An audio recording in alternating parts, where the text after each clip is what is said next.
Pai, nós estamos aqui na Tua presença, famintos pelo Espírito Santo.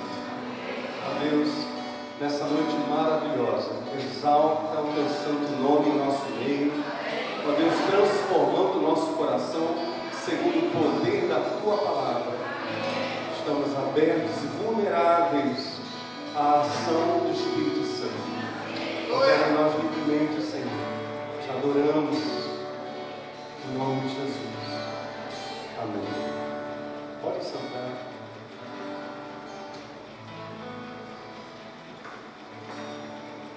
Na verdade, vou pedir para você dar um abraço em pelo menos 3 pessoas antes de eu continuar com essa palavra. Dá um abraço bem gostoso.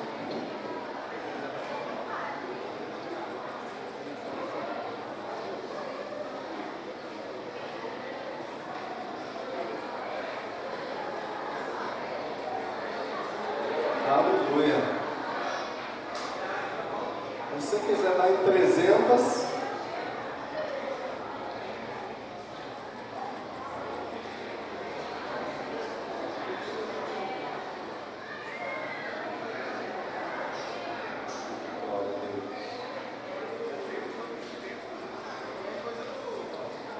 aleluia. Amém? Gessilda, José. Glória a Deus. Bem-vindos de volta a casa. Gessilda estava no resguardo, aí depois de uma cirurgia, agora está pronta para entrar na equipe do futebol americano aí para a turma. Muito bem-vinda de volta. Estávamos com muita saudade de vocês. Uma coisa é a gente ter contato lá na casa, né? Tomar aquele cafezinho, outra coisa diferente é a gente poder erguer as mãos juntos aqui no meio da grande congregação, na Assembleia, e dar louvores ao Senhor. Glória a Deus por isso. Amados, Darlene Chuck, para muitos conhecida como a grande líder de louvor do Ministério Wilson, hoje não mais. Ela, junto com o esposo, está pastoreando a igreja Hope, Igreja Esperança, lá no oeste da Austrália, não está mais na Wilson Church. Mas por muitos anos, Darlene Chuck foi a líder do Ministério de Música da Wilson.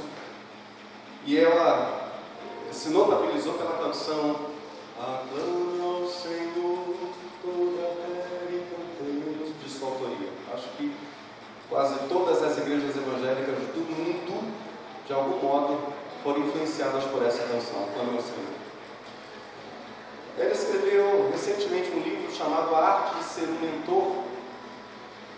E na página 20, a Darlene Chuck diz o seguinte: estamos vivendo uma época pela qual aqueles que viveram antes de nós oraram diligentemente, sonhando com ela, com esta época, e iniciando-a com grande valentia. Através do tempo estabeleceram um fundamento e pagaram o preço pelo nível mais alto de unidade que experimentamos na igreja atualmente. O resultado tem sido uma crescente paixão alentada pelo Espírito Santo para aliviar o sofrimento humano. A revelação do plano e do propósito de Deus, finaliza Darlene, a revelação do plano e do propósito de Deus na terra está florescendo plenamente, mesmo nos corações mais duros. Amém. Estava olhando para essa fala dela, lá no início do livro, A Arte de Ser um Mentor. Francamente, fiquei maravilhado com a visão positiva da Darlene sobre a Igreja de Cristo hoje no mundo. Palavras cheias de ânimo, palavras que a gente poderia adaptar e transcrevê-las da seguinte maneira: a igreja está funcionando. Há um oásis no deserto do mundo que está sendo reconhecido como a fonte de água fresca para os sedentos. A igreja está funcionando. Amém? Aleluia. A Igreja de Cristo, no dizer da Darlene Chuck, funciona. Mas para que a igreja funcione, e eu quero de propósito usar esse verbo, normalmente não utilizado para se falar de igreja, eu quero ser o mais prático possível hoje. Para que a igreja funcione, a Darlene afirma duas coisas. Primeiro, que alguns trabalharam com grande valentia. E segundo, num sentido um pouquinho só diferente do anterior, esses cristãos que foram usados por Deus para que a igreja hoje funcione, pagaram o preço pelo nível mais alto de unidade. Trabalharam com grande valentia e pagaram o preço pelo nível mais alto de unidade. Eu tenho falado algo lá em casa com a minha esposa, que eu vou abrir aqui para vocês. Falsos crentes são como aves de rapina, eu tenho dito para ela. Eles gostam de estar onde tem carniça. Se tem fofoca, se tem maldade, se tem pecado, aí eles estão envolvendo-se, informando-se de tudo. Se o circo está pegando fogo, eles são muito presentes, porque eles gostam de atestar, ver de perto e logo essas coisas, os falsos crentes. Mas se a coisa vai bem, os falsos crentes se tornam turistas, já que eles não têm notícias para alimentar o seu, vou usar a linguagem bíblica, fogo estranho.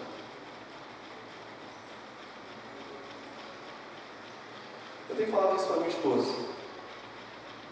Falsos crentes gostam de carne podre.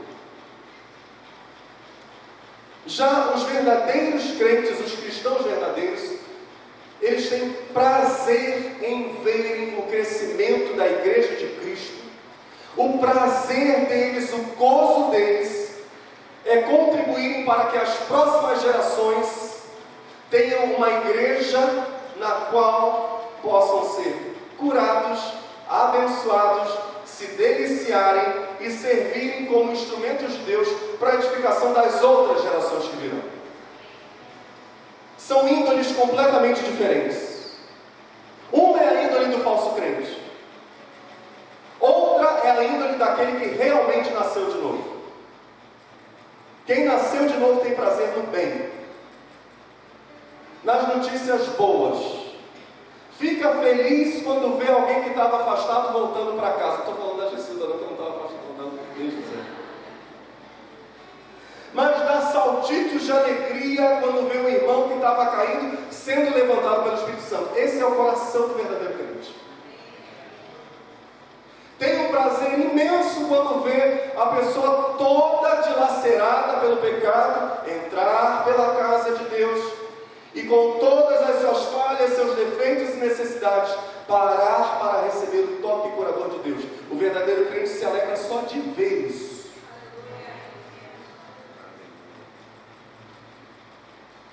Deus está interessado em gente que faz, diga comigo, gente que faz a igreja funcionar.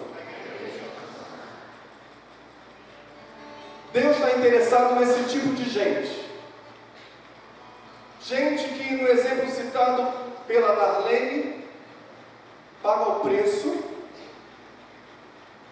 trabalha com valentia, para que outros possam ser abençoados. Mas o exemplo da Darlene, da fala da Darlene, encontra um eco muito evidente na Bíblia, nas palavras do apóstolo Paulo, quando Paulo diz aos Colossenses, no capítulo 1, a partir do verso 12, e esse vai ser o texto que vai se apresentar para nós hoje como o tema desta mensagem, o texto-chave desta mensagem. Colossenses 1, a partir do verso 12, Paulo diz: dando graças ao Pai, que nos fez idôneos, diga idôneos, dando graças ao Pai que nos fez idôneos para participar da herança dos santos na luz, o qual nos tirou da potestade das trevas e nos transportou para o reino do Filho do seu amor, em quem temos a redenção pelo seu sangue, a saber, a remissão dos pecados.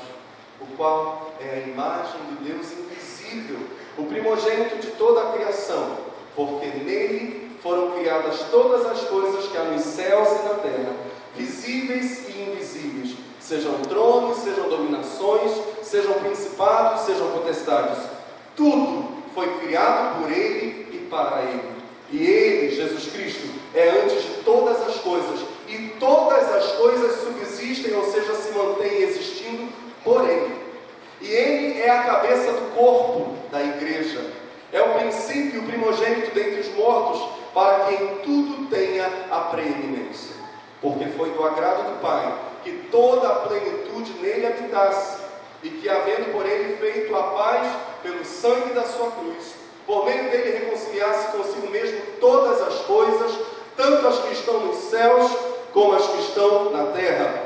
A vós também, que noutro tempo éreis estranhos e inimigos no entendimento pelas vossas obras mais, agora, contudo, vos reconciliou no corpo da sua carne, pela morte, para perante Ele vos apresentar santos e irrepreensíveis e inculpáveis. Diga comigo, no corpo da sua carne.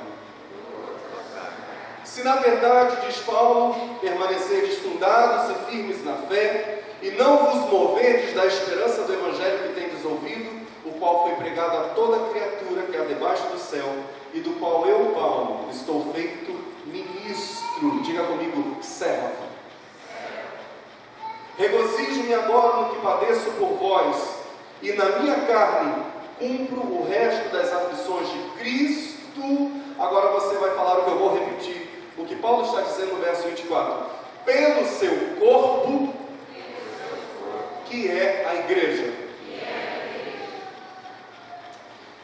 Paulo, nesse trecho, se entende como servo do Evangelho, ministro do Evangelho. Ministro é servo, aquele que habitualmente serve. Mas Paulo diz que, como servo do Evangelho, ele é alguém que padece, que sofre aflições pela igreja de Cristo.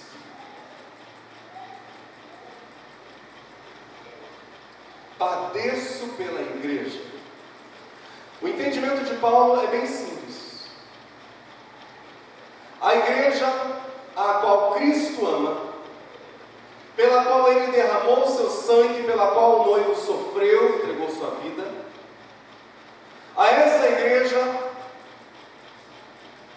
Paulo também ama.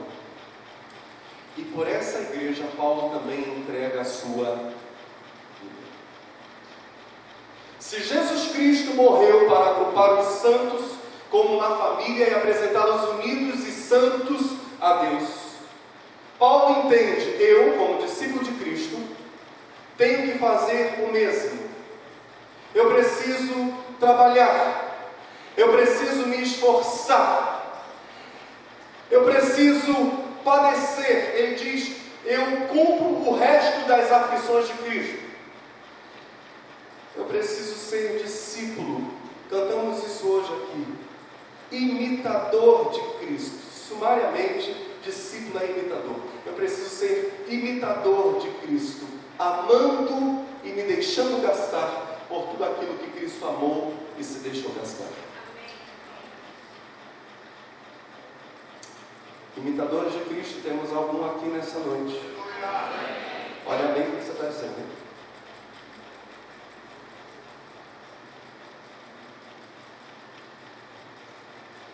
A fala de Paulo aos Colossenses é decisiva.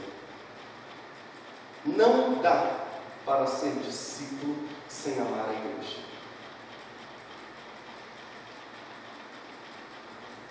E não dá para amar a igreja sem sofrer ou estar disposto a sofrer pelo seu crescimento.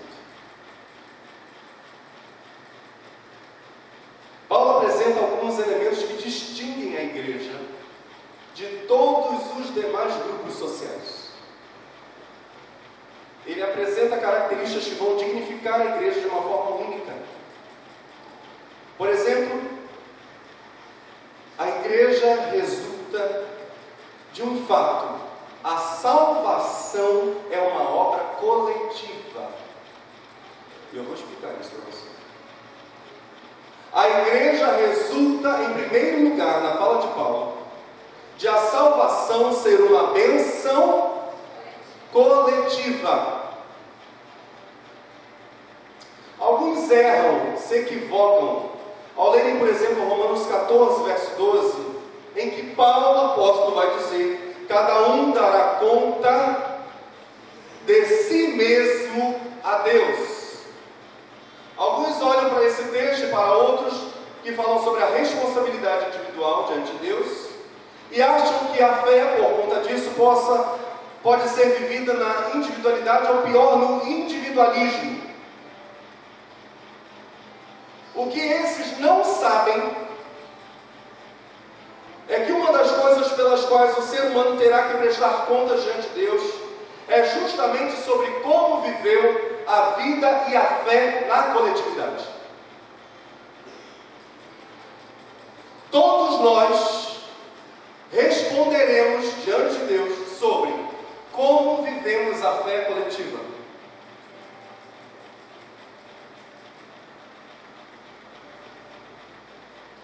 Como nós nos abrimos para viver em comunidade cristã? Nós seremos interrogados sobre isso. Cada um dará conta de si mesmo o que fez consigo em relação ao todo, sendo parte de um todo. A coletividade não prestará contas de como qualquer pessoa viveu a sua individualidade, mas cada indivíduo irá prestar contas sobre como viveu a vida na coletividade. E eu quero parar para fazer uma reflexão com vocês e fazer uma pergunta bem direta. Se hoje, exatamente hoje, o Senhor, por meio da morte, porque ela não marca horário, ela simplesmente chega. Se o Senhor, por meio da morte, chamar você à presença dEle, o que você dirá sobre como viveu a fé na coletividade?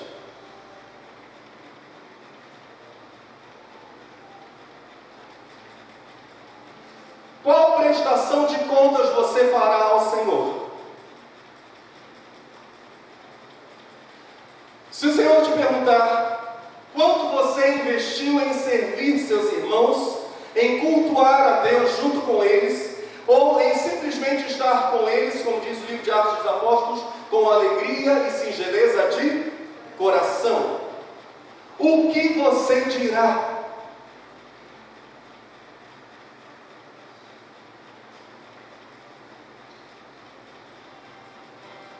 Paulo afirma no versículo 12 de Colossenses 1, dando graças ao Pai, que nos fez idôneos para participar da herança dos santos na luz. Diga comigo, a herança dos santos na luz. Coisa tremenda. Tremendo porque o termo traduzido por herança aqui é kleros, do grego. E ao pé da letra, literalmente significa lote ou porção que consiste na parte. Ou ter a participação no quinhão. Um pedaço do todo, essa é a ideia. Quinhão é a parte que toca a cada um na repartição do todo, é uma cota, é uma parte apenas. A afirmação de Paulo nesse verso é: dando graças ao Pai que nos fez idôneos para participar, ouça bem, para participar da parte que toca a cada um na repartição da herança destinada aos santos, a qual se encontra essa herança mergulhada, imersa, guardada na luz. A herança está na luz, porque Deus é luz. Luz que habita na luz, que enche o céu e o céu dos céus, ou como Jim Edwards vai dizer, o não lugar, o lugar inacessível, onde só Deus está ou pode estar. Deus enche o não lugar, o céu dos céus, com sua maravilhosa luz. Deus nos fez idôneos, diga, o Pai fez. verdades poderosíssimas aqui. O Pai nos fez idôneos para participar da parte do todo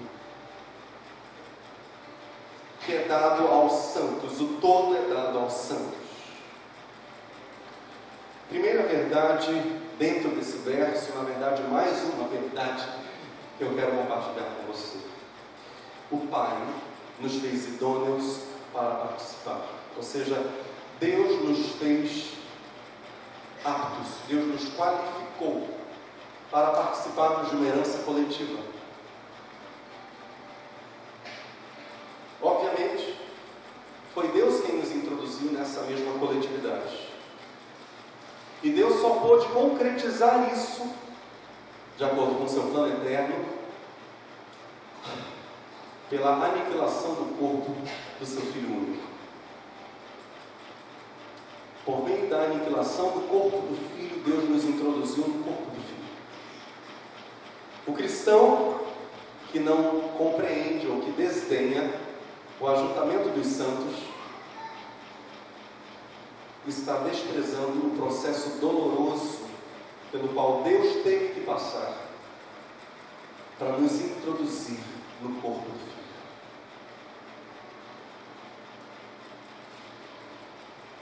Hoje aqui nós estamos juntos. Hoje pela manhã, nas classes, nós éramos para estar juntos. Na quinta-feira, nós estaremos novamente juntos. E nas células, mais uma vez, estaremos. Quem despreza essas coisas, ignora o processo doloroso pelo qual Deus passou para nos fazer um corpo. Nada sabe sobre o coração de Deus. No capítulo 12 do livro O Romance Divino, Jim Edwards, que alguns de nós conhecemos como autor do livro O Perfil de Três Reis, ele fala do drama divino para a constituição da sua igreja. O livro é belíssimo. Eu peguei o livro ontem à noite. Meu Deus, minha esposa já leu, chorou um bocado com ele, ela contou isso aqui. Eu peguei o livro ontem porque estava lendo outros livros e cheguei na metade dele porque o livro grudou em mim como uma cola. Eu disse, meu Deus, eu tenho que dormir. Deu meia-noite e 42, eu não consegui me desgrudar daquele livro. Coisa maravilhosa de Deus, o romance divino. Nesse romance, um drama, Edwards fala que logo após a criação da contrapartida de Adão, ou seja, da mulher, Deus começa de uma forma bem intensa o drama do seu romance. Eu quero citar as palavras de Jim Edwards. Despercebido de todo o olho criado, o Senhor, depois de criar a mulher, se retirou em silêncio. Enquanto os anjos rompiam em exultação ante a alegria do homem, o Senhor se elevou acima da terra, acima do céu. Retornou aos reinos celestiais e subiu ainda além. Acima e além até das regiões celestiais, ele ascendeu. De volta àquele não lugar, fora do tempo, fora da eternidade, de volta para onde ele era tudo. Ali, completamente só, como há tanto tempo era, o Senhor Deus libertou das profundezas do seu coração um grito de aflição. Não! Não! Homem! Todas as coisas não são boas. Não é bom que Deus esteja só.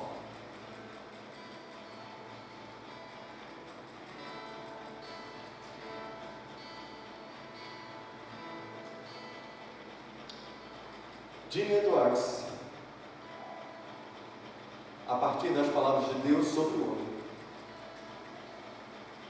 não é bom que o homem esteja só. está querendo dar a entender no seu romance, na sua ficção, que após ter criado a mulher, Deus fica sendo único, sem uma contrapartida. E aí ele diz: não é bom que Deus esteja só. O que Deus faz? Deus inicia a sua busca de uma contrapartida, investindo num povo pequenininho chamado Israel. Esse é o drama do coração de Deus. Eu quero um povo unido em minha presença.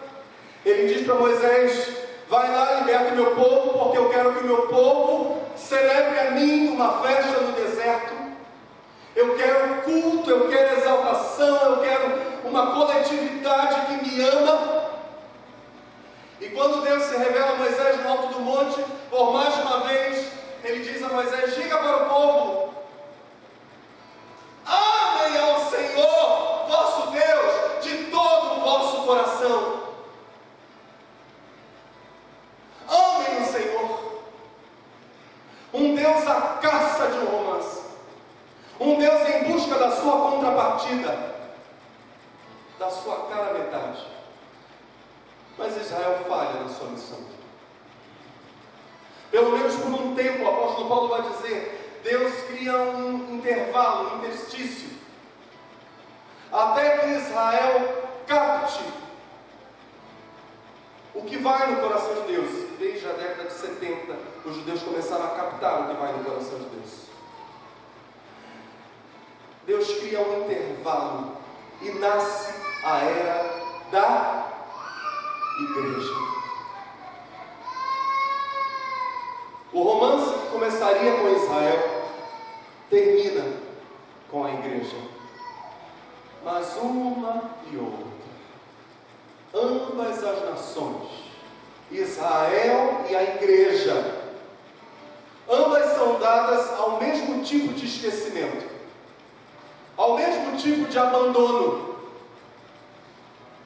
No capítulo 19 do Romance Divino, Edwards vai escrever algo que pode se referir a Israel, mas que também pode se referir à igreja.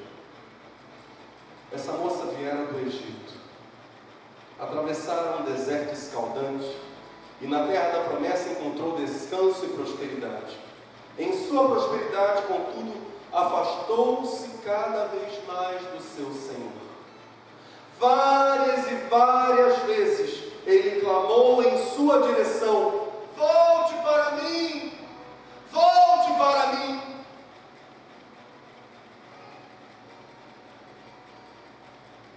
Deus quer amor. Deus quer uma noiva linda, íntegra, apaixonada, que tem prazer em, como noiva, buscar sua face. Você está entendendo o que o Espírito Santo está nos dizendo nessa noite?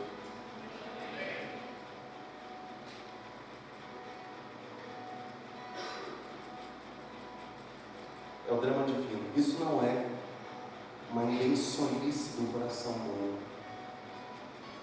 Ninguém inventou a igreja. Foi Jesus quem disse: edificarei a minha igreja. Foi o Senhor. Olha para a pessoa que está perto de você aí, que está aí do seu lado. Pergunta para ela: o quanto você ama a igreja de Cristo?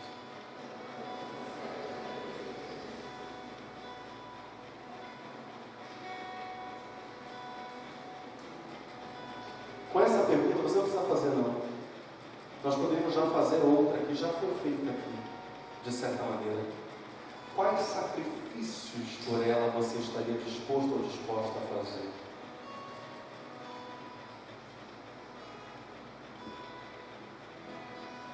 Quem ama a cabeça ama o corpo.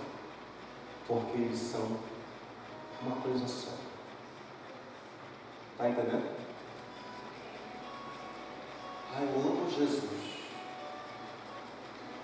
mas não dou muito valor ao ajuntamento dos santos, não. Isso para mim tem importância relativa. Você nunca amou Jesus.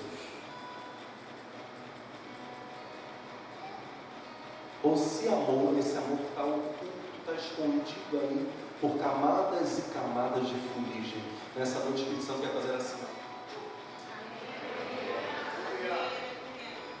tirar essas fuligens, tirar esses restos aí, essa coisa, e trazer vida. Volte para mim. Volte para mim, diz o Senhor. Volte. Volte para mim. Os apóstolos entenderam algo tremendo sobre a salvação como uma bênção coletiva. Paulo e o autor aos Hebreus, por exemplo, abertamente falaram que cada salvo só receberá, só terá acesso total, só receberá integralmente a sua herança, quando a coletividade total dos salvos se apresentar na presença de Deus. Deus leva tão a sério esse negócio de comunhão cristã, que Deus, diz a Bíblia, eu vou apresentar 2 textos para vocês sobre isso, Deus não dará a recompensa final a qualquer um que comparecer hoje ou amanhã, individualmente, pela morte, à sua presença. A recompensa total, a recompensa final, somente será revelada na coletividade, no último dia. Esse é o nível de importância que Deus dá para o corpo de Cristo na terra, para a igreja.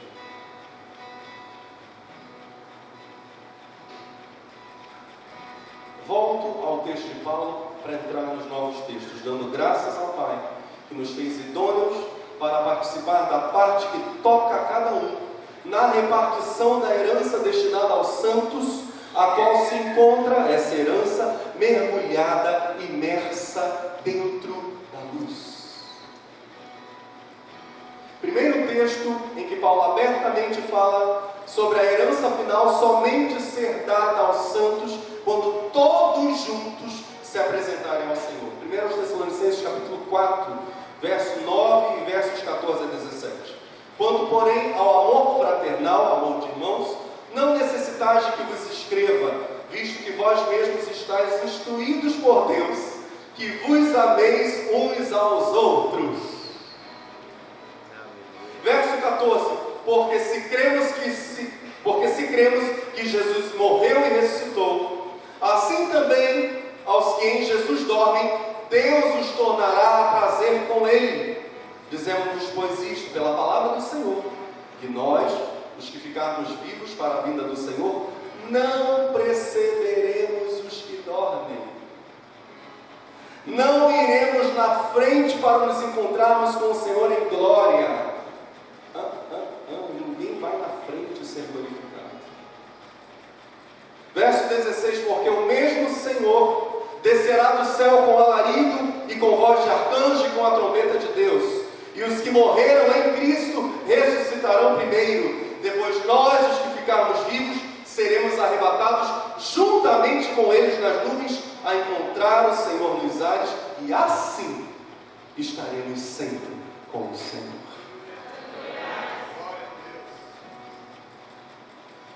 Uma glorificação coletiva, em que Deus vai fazer os que estiverem vivos aguardarem.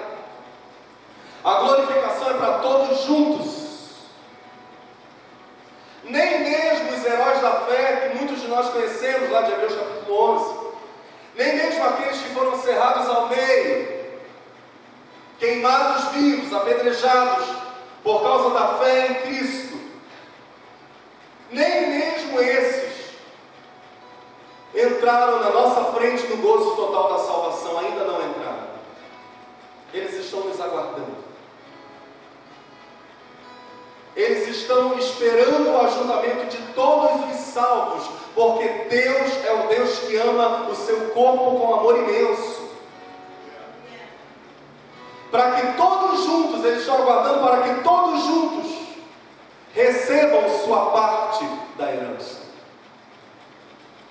O autor aos Hebreus diz, no final do texto de Hebreus 11, os últimos 2 versículos, e todos os heróis da fé, todos estes, tendo tido testemunho pela fé, não alcançaram a promessa, ou seja, a cidade que tem fundamento, provendo Deus alguma coisa melhor a nosso respeito, para que eles, os heróis, sem nós, não fossem aperfeiçoados, que eles, sem nós, não recebessem ainda a glorificação, que eles, sem nós, ainda não herdassem tudo aquilo que Deus preparou para aqueles que o amam. Moffat, um teólogo, diz, citado por Russell Shedd, a perfeição messiânica de Jesus Cristo está reservada até o dia em que todos os salvos irão compartilhar. Ou seja, traduzindo em miúdos, corpos glorificados, sem mancha, capazes de desfrutarem a uma só vez de todas as glórias, naturais e celestiais também, só serão dados quando todos os salvos se reunirem diante do Senhor. Até lá, a bênção é parcial. Comparada ao texto do rico e Lázaro, a um descanso, a um estar no seio de Abraão. Todos poderíamos esperar que ao morrermos, irmos para a presença de Cristo no paraíso, já pudéssemos desfrutar de todos os poderes do mundo vindouro. Quantos gostariam que fosse assim? É parte do nosso coração dado ao individualismo. Eu também gostaria. Mas não será assim. Deus planejou algo diferente. A capacidade de acessar todas as riquezas da glória será revelada em nós só quando todos os salvos estivermos juntos diante do Senhor Jesus. Deus é o Deus da coletividade. Deus é o Deus da unidade. Deus é o Deus do corpo. E essa característica de Deus, e esse detalhe percebido por Paulo, pelo autor aos Hebreus, por Moffat, por Russell Shedd e por outros teólogos, esse detalhe da glorificação reservada para toda a integralidade de todos os salvos no último dia, nos leva diretamente para mais um ponto. A igreja é a manifestação visível do reino de Deus na terra e é, portanto, um ensaio das glórias que virão para toda a coletividade de cristãos. A igreja é um ensaio da eternidade. Se você está entendendo, diz amém. Amém.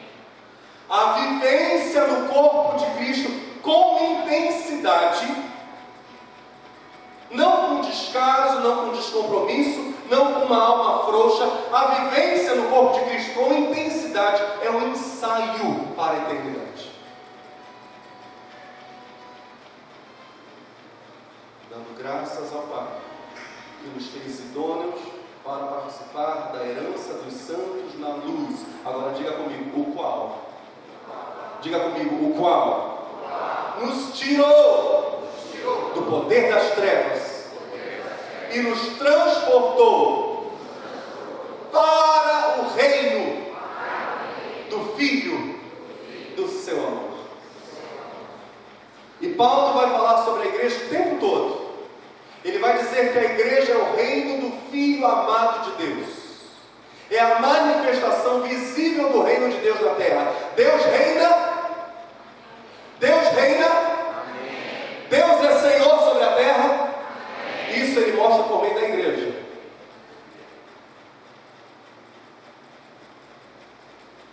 Principalmente.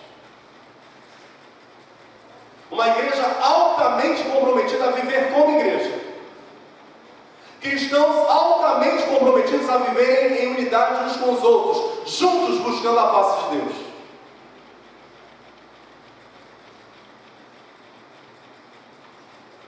Desde agora e por toda a eternidade, como nós acabamos de ver no ponto 2, desde agora e por toda a eternidade, é por meio da igreja que Cristo revela a sua glória. A igreja recebe e receberá para todo sempre as riquezas que estão ocultas na luz. As riquezas ocultas da luz.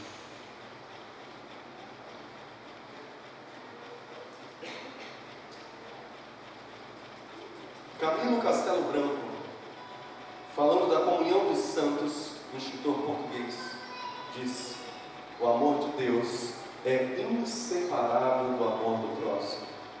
É impossível no coração humano o incêndio suavíssimo do amor de Deus, quando o grito da miséria não desperta no coração a mágoa das aflições do próximo.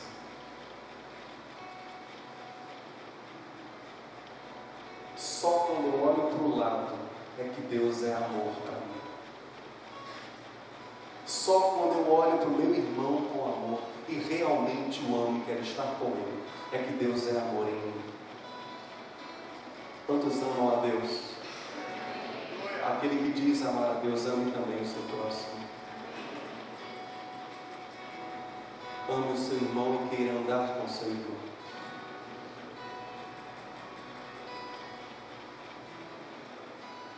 Camila ainda diz: vede como eles se amam, diziam os pagãos, quando a sociedade cristã repartia seus haveres. Sem a comunhão dos santos não pode haver cristianismo. Aliás, protestou alguém certa vez: o amor é a única forma de nos sentirmos realmente cristãos. No Sermão do Monte, Jesus ensina aos seus discípulos a amarem-se uns aos outros. Se não fosse assim, eles não poderiam ser contados como seus seguidores.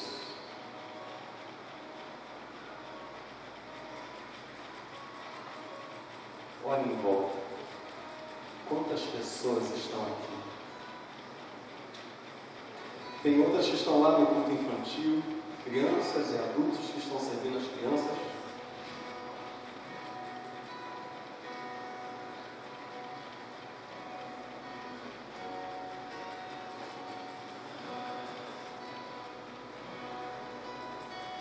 Deus entregou o seu Filho único para que estejamos juntos e amemos estar juntos uns dos outros, na presença dele. Um dos nossos dons a serviço do reino de Deus, às vezes abençoando o nosso irmão apenas com a nossa presença com ele.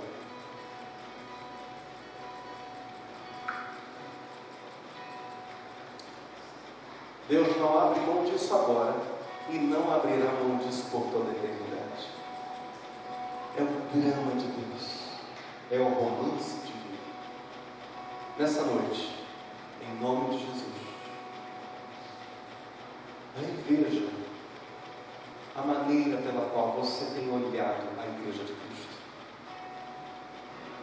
Examine o seu coração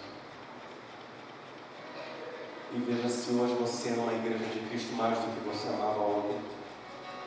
E se você está disposto ou disposta a amá-la amanhã mais do que você a ama hoje. Por favor, fique de pé no seu lugar.